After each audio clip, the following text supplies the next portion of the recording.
Keď sa ponáram do Pánovho umúčenia, často vidím Pána Ježiša počas adorácie v takejto podobe.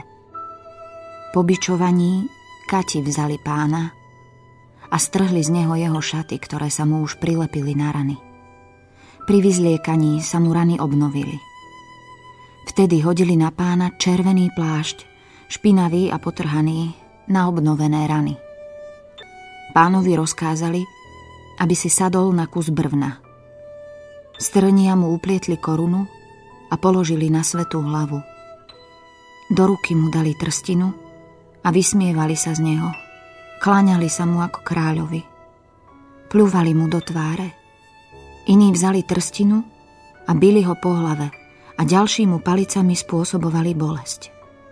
Ešte iní mu zakryli tvár a bili ho pesťami. Ježiš to ticho znášal. Kto pochopí jeho bolesť?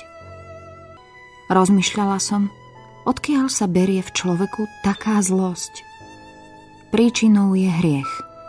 Stretli sa láska a hriech.